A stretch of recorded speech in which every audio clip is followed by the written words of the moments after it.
पहले हमने देखा था कि व्हाट इज ओलिगोपोली। ओलिगोपोली की हमको प्राइसिंग टॉपिक हमको स्टडी करना है। उसके पहले हम थोड़ी सी मीनिंग इसकी क्लियर कर लेते हैं कि व्हाट इज ओलिगोपोली। तो हमने देखा था कि ओलिगोपोली ये जो वर्ड है it is combination of two words, that is oligo and poly. इसमें हमने देखा था कि ओलिगो ओलिगो ये शब्द की मीनिंग है, the word oligo means few, कुछ। ओलिगो मीन्स कुछ and polein means sell. Means obviously meaning क्या होगी कि oligopoly it is a market structure where there are few firms in the market। मतलब मार्केट में कुछ सेलर्स हैं जो जो प्रोडक्ट्स बेच रहे हैं वहां पर, they are producing either homogeneous product और producing the products which are close but not perfect substitute. मतलब जो प्रोडक्ट्स रहेंगे वो होमोजीनियस, तब सेम रह भी सकते हैं, रह भी नहीं भी सकते। सो ओलिगोपोली की मीनिंग क्या है कि it is a market structure where there are few forms. ऐसी मार्केट स्ट्रक्चर जहाँ पर कुछ जो सेलर्स हैं वो मार्केट में बिजनेस कर रहे हैं। अब यहाँ पर oligopoly it is different from monopoly, obviously, क्योंकि मोनोपोली की मीनिंग हमने क्या देखा था, mono means single, poly means seller. Means monopoly की मीनिंग क्या है कि it is a market structure where there is a single seller, पूरे मार्केट में एक ही सेलर है, उसको हमने मोनोपोली शब्द कहा था। यहाँ पर ओलिगोपोली है, means there the oligopoly is a market structure in जिसको हम इम्परफेक्ट कॉम्पिटिशन का भी एक प्रकार कह सकते हैं कि oligopoly is a form of imperfect competition where few firms selling products in the market। मतलब मार्केट में कुछ सेलर्स बिजनेस कर रहे हैं, उस प्रकार के मार्केट को हम ओलिगोपोली कह सकते हैं। अब इसमें हमने फीचर्स देखा था कि इंटरडिपेंडेंस, एक फर्म दूसरे फर्म पर डिपेंड करती है कि सामने वाला क्या फॉर्म्स चेंजेस कर रहा है, क्या पॉलिसी बना रहा है, क्या प्राइसिंग में चेंजेस कर रहा है, उसके अनुसार वो जो ओलिगोपोली की जो फर्म्स है वो चेंजेस करती है। मीन्स वो अपनी इंडिपेंडेंट ऐसी कुछ प्राइसिंग या पॉलिसी नहीं रहती, दूसरी फर्म क्या बिहेव कर रहे हैं उसके अनुसार वो बिजनेस में चेंजेस करते हैं। There are few sellers, then advertisement बहुत इंपॉर्टेंट है, यहाँ पर बहुत क्रूशियल रहता है। डिमांड कर्व ये इनडिटर्मिनेट रहती है, मतलब उसको हम डिटरमाइन इजीली नहीं कर सकते, क्योंकि यहाँ पर अगर एक की पॉलिसी दूसरे पे डिपेंड करती है, वो प्राइस कितनी रखेगा ये दूसरे पे डिपेंड है। तो अगर प्राइस ही डिसाइडेड नहीं है सो ऑब्वियसली डिमांड कर्व भी डिसाइड नहीं होगी, क्योंकि डिमांड कर्व कब डिसाइड होता है, जब प्राइस डेफिनेट होगा, क्योंकि जब प्राइस डेफिनेट होगा तो ही कितने प्रोडक्ट्स बेचेंगे, आउटपुट तभी डिसाइड होगा जब प्राइस डिसाइड होगा। सो इसलिए डिमांड को यहाँ पर इजीली हम डिटरमाइन नहीं कर सकते। यहाँ पर मोनोपोली का एक एलिमेंट रहता है। यहाँ पर प्राइस रिजिडिटी मतलब जहाँ पर प्राइस को चेंज नहीं करने की जो एक प्रवृत्ति होती है वो यहाँ पर ज़्यादा होती है। इसका कारण क्या है कि यहाँ पर ओलिगोपोली एक मार्केट सिचुएशन है जहाँ पर कुछ सेलर मार्केट में कंपटीशन कर रहे हैं। अब कुछ अगर सेलर मार्केट में कंपटीशन कर रहे हैं तो वो अगर प्राइस कट करने की होड़ लगा रहे हैं, मतलब एक ने प्राइस कम किया, दूसरा भी कम कर रहा है, तीसरा भी कम कर रहा है, इस प्रकार से अगर प्राइस में कटौती करने की होड़ अगर लग जाए तो ऑब्वियसली इसमें जो नुकसान है वो फर्म्स का ही है, दुकानदारों का ही है, क्योंकि प्राइस अगर कम कर रहे हैं तो प्रॉफिट कम हो जाता है। एक ने कम किया, दूसरे ने कम किया, तीसरे ने कम किया, चौथे ने कम किया, फिर से पहला कम करेगा, मतलब प्राइस कट करने से नुकसान होता है। तो इसलिए प्राइस कट को अवॉइड करना, तो जितनी प्राइस है उतनी में ही प्रोडक्ट्स को बेचने की एक प्रवृत्ति यहाँ पर होती है। ठीक है, यहाँ तक हम देख चुके थे। अभी हम देखेंगे कि प्राइसिंग, जो ओलिगोपोली में प्राइस आउटपुट डिटर्मिनेशन होता है, वो प्राइसिंग का क्या यहाँ पर कंसेप्ट है। सो यहाँ पर ऐसा, ये जो ओलिगोपोली की सिचुएशन है, यहाँ पर ऐसी कोई डेफिनेट प्राइस आउटपुट डिटर्मिनेशन की एक थ्योरी नहीं है, एक कंसेप्ट नहीं है। जैसा हमने देखा कि मोनोपोली में है कि marginal cost marginal revenue intersect करते हैं, और मार्जिनल कॉस्ट ने मार्जिनल रेवेन्यू को नीचे से इंटरसेक्ट करना चाहिए, तो वो इक्विलिब्रियम पॉइंट आ जाता है। बाद में हम एवरेज रेवेन्यू एवरेज कॉस्ट की कंपैरिजन करके सुपर नॉर्मल प्रॉफिट या मिनिमम लॉस, ऐसी तीनों सिचुएशन एक डेफिनेट वे से हम इजीली कैलकुलेट कर सकते हैं मोनोपोली में, परफेक्ट कंपटीशन में या मोनोपोलिस्टिक कंपटीशन में। तो इसके पहले जो तीनों प्रकार के हमने कंपटीशन के प्रकार देखा, उसमें प्राइस आउटपुट डिटर्मिनेशन की एक ही थ्योरी थी और वो काफ़ी सिंपल थी, वेल डेफिनेट थी। लेकिन यहाँ पर वैसा नहीं है, यहाँ पर एक थ्योरी नहीं है। इसका कारण ये है कि ओलिगोपोली में अलग अलग प्रकार के मार्केट के फीचर्स मिक्स है। मतलब इसमें कुछ मोनोपोली के फीचर्स है, कुछ मोनोपोलिस्टिक कंपटीशन के फीचर्स उसमें, तो ऐसा मिक्स यहाँ पर कैरेक्टरिस्टिक होने की वजह से ऐसी एक थ्योरी यहाँ पर हम नहीं कह सकते। तो ओलिगोपोली में अलग अलग प्रकार के मार्केट सिचुएशन आ जाते हैं। तो इसमें परफेक्ट कंपटीशन के कुछ फीचर आ जाते हैं, इसमें कुछ मोनोपोली के आ जाते हैं, कुछ मोनोपोलिस्टिक कंपटीशन। तो ये तीनों जो प्रकार हमने पहले देख चुके हैं, वो मार्केट स्ट्रक्चर के जो एक फीचर्स होते हैं, ये ओलिगोपोली में मिक्स होके आ रहे हैं। और मिक्स होके आ रहे हैं तो यहाँ पर एक क्लियर एक मार्केट सिचुएशन नहीं रहती। जैसे मोनोपोली में क्लियर मार्केट सिचुएशन है कि there is single seller in the market. Perfect competition में एक स्थिति क्लियर होती है कि there are large numbers of sellers selling homogeneous product, जहाँ पर सिंगल प्राइस होती है, होमोजेनियस प्रोडक्ट होता है। तो हर किसी मार्केट की प्राइस आउटपुट ये एक डेफिनेट होता है। लेकिन ओलिगोपोली में वैसे डेफिनेटनेस नहीं होता, क्योंकि ये तीनों प्रकार के मार्केट के जो फीचर्स है यहाँ पे मिक्स होके आ रहे हैं। सो ओलिगोपोली में दो या दो से ज़्यादा फर्म्स हो सकते हैं कि जो मार्केट को डोमिनेट कर रहे हैं, ऐसी स्थिति आ सकती है। ठीक है, उसके बाद में ऐसी स्थिति भी आ सकती है कि जहाँ पर 3-4 फर्म्स है, 5 फर्म है जो इक्वली बिजनेस कर रहे हैं, या ऐसा भी हो सकता है कि जहाँ पर 10 से 15 फर्म्स है जो मार्केट में बिजनेस कर रहे हैं। क्योंकि यहाँ पर डेफिनेशन में क्या है कि देयर आर फ्यू फर्म्स। तो यहाँ पर डेफिनेट नहीं है कि 2 फर्म रहेंगे, कि 4 फर्म रहेंगे, कि 10 फर्म रहेंगे। यहाँ पर 4 फर्म भी रह सकते हैं, 8 फर्म भी रह सकते हैं, या 10, 14, 15 फर्म भी हो सकते हैं। तो यहाँ पर इसलिए एक सिचुएशन हम नहीं कह सकते। जैसे मोनोपोली में एकदम क्लियर कट डेफिनेशन है कि there should be single seller, है ना। तो ऐसी डेफिनेटनेस यहाँ पर नहीं है कि यहाँ पर ऐसा हम एक थ्योरी हम कह सकें। तो इसलिए यहाँ पर ऐसी क्लियर मार्केट सिचुएशंस नहीं है। यहाँ पर 4-5 फर्म्स भी हो सकते हैं, यहाँ पर 15 फर्म्स भी हो सकते हैं। तो उसके लिए ऐसी कुछ वेल डिफाइंड सिचुएशंस नहीं होती। तो इसलिए यहाँ पर एक थ्योरी नहीं हो सकती। ये तो हो गया पहला कारण कि जिस कारण की वजह से यहाँ पर प्राइस आउटपुट डिटर्मिनेशन एक प्रॉब्लमेटिक काम है। इसके लिए पहला कारण ये है कि oligopoly is a mixture of different market structures, that is monopoly, then monopolistic competition and perfect competition। और क्या कारण है कि जिस कारण से यहाँ पर प्राइसिंग ओलिगोपोली में इजी नहीं है, कि यहाँ पर डिमांड कर्व जो है ये ओलिगोपोलिस्टिक फर्म के द्वारा क्लियरली डिटरमाइन नहीं हो सकता। क्योंकि डिमांड कर्व जो होता है, हमने देखा था कि इसके पहले परफेक्ट कंपटीशन में जो जिसको हम AR कर्व कहते हैं, प्राइस कर्व कहते हैं, वो प्राइस कर्व परफेक्ट कंपटीशन में पैरेलल टू एक्स एक्सिस था, मतलब डेफिनेट था।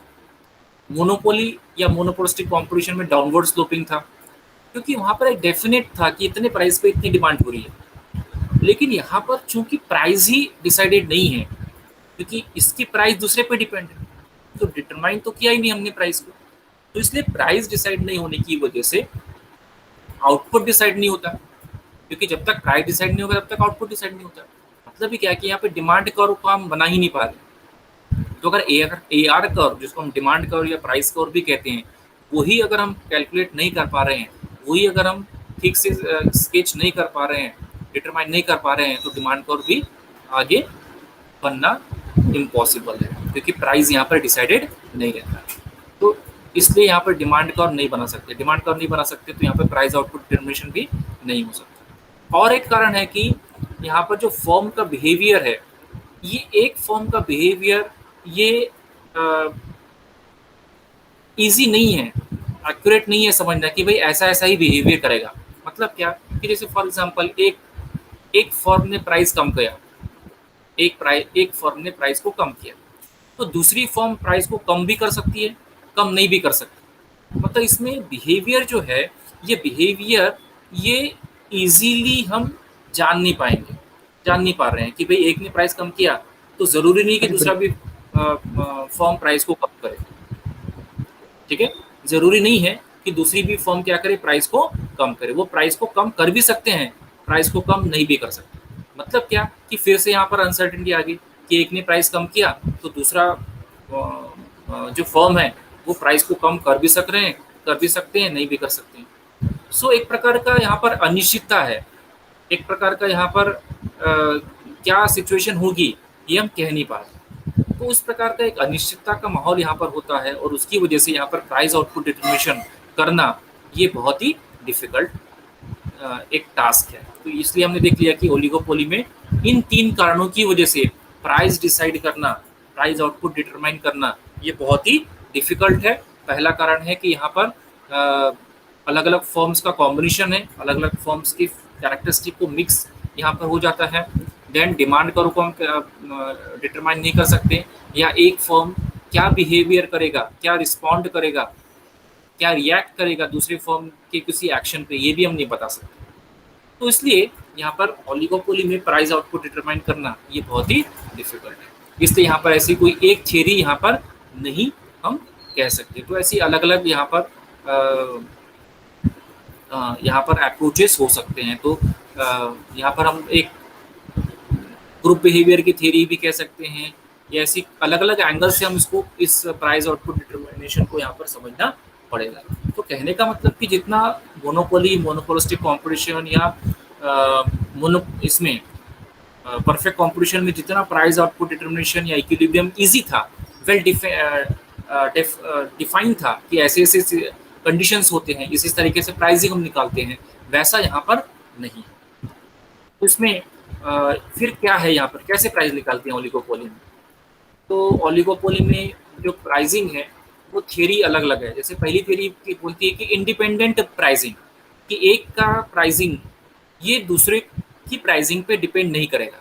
हालांकि हमने देख लिया कि यहाँ पर डिपेंडेंस रहती है एक की पॉलिसी दूसरे पे, लेकिन ऐसा बिहेवियर भी हो सकता है कि एक की पॉलिसी दूसरे पे डिपेंड नहीं रहेगी, वो अपनी खुद की प्राइसिंग पॉलिसी बनाएगा।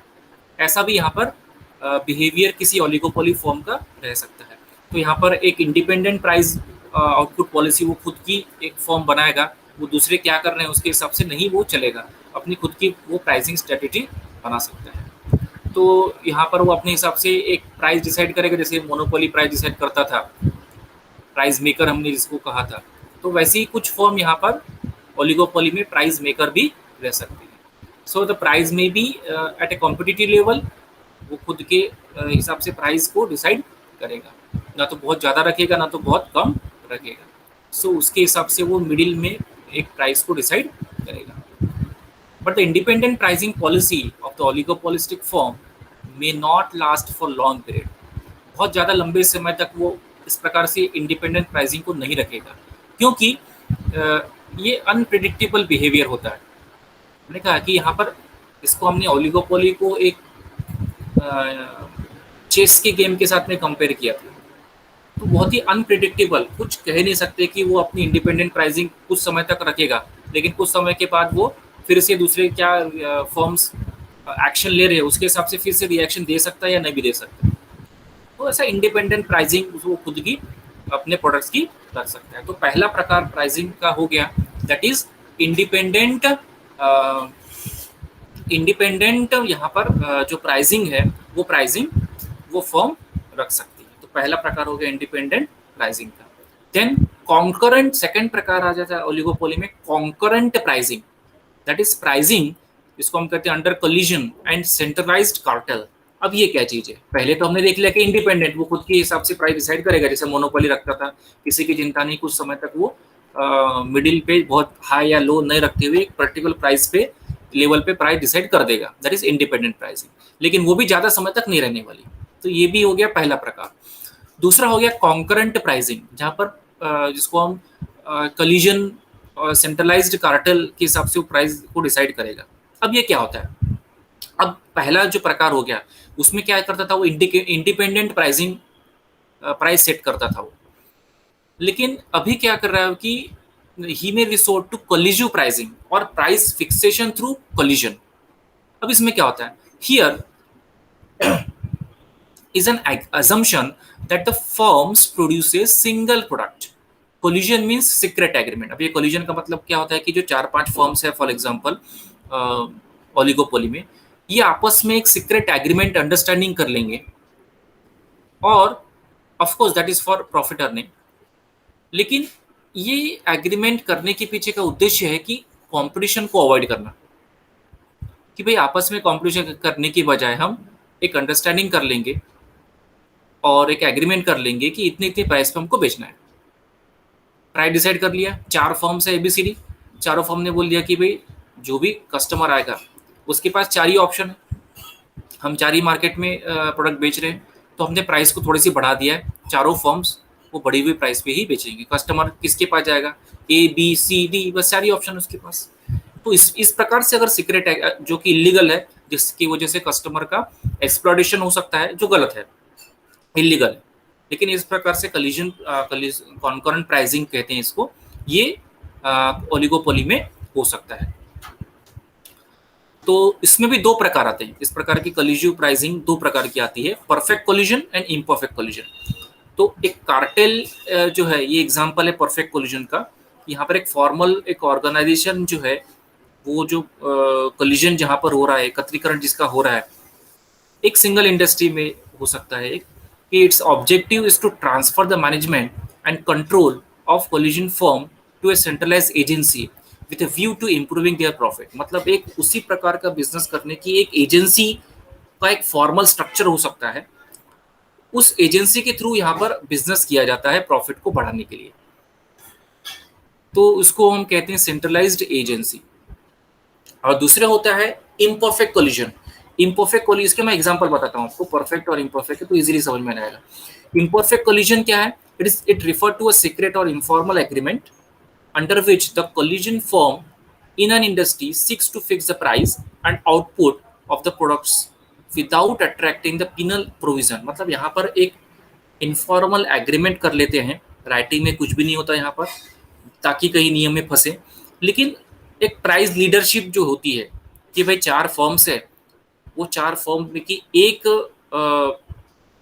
बड़ी फर्म है, वो पूरे मार्केट का 60% 70% वो अकेली फर्म बेच रही है। मतलब 100 प्रोडक्ट्स अगर मार्केट में बिक रहे हैं, तो उस प्रकार का बिजनेस करने वाले जितने भी लोग हैं, वो अगर सभी लोग मिलकर 100 प्रोडक्ट बेच रहे हैं, तो उसमें से 60-70 प्रोडक्ट एक ही कंपनी बेच रही है।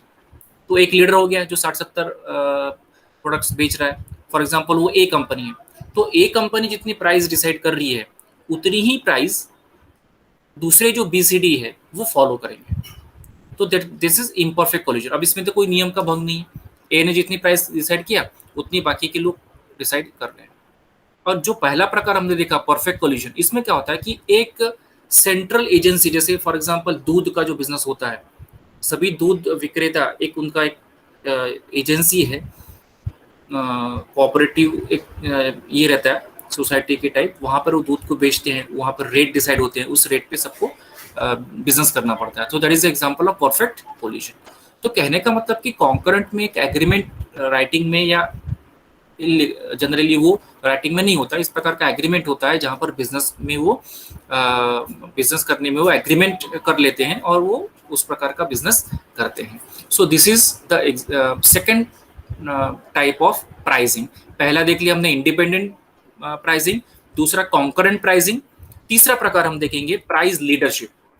इसकी अभी भी हम बात कर रहे थे, वो एंटायर एक अलग ये भी हो सकता है कि प्राइस लीडरशिप क्या है, कि यहाँ पर एक कोई तो भी एक बड़ी फर्म रहेगी, वो मार्केट में प्राइस मतलब प्रोडक्ट्स बेचने में उनका मार्केट में शेयर उनका ज़्यादा है, तो वो जैसे प्राइस डिसाइड करेगी वैसे बाकी के लोग उसमें प्राइस डिसाइड करेंगे।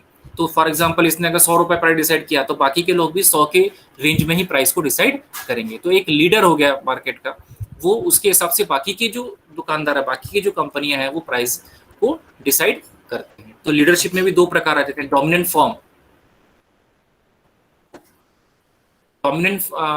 Type, that is partial monopoly का ही प्रकार हो जाता है ये, कि यहाँ पे क्या होता है कि one dominant firm produces major portion, मतलब जो वहाँ पर 100 में से 60-70 एक ही कंपनी बेच रही है, तो इस प्रकार से अगर वहाँ पर होगा तो उसको कहते हैं डोमिनेंट फर्म टाइप, जिसको पार्शियल मोनोपोली भी कहते हैं।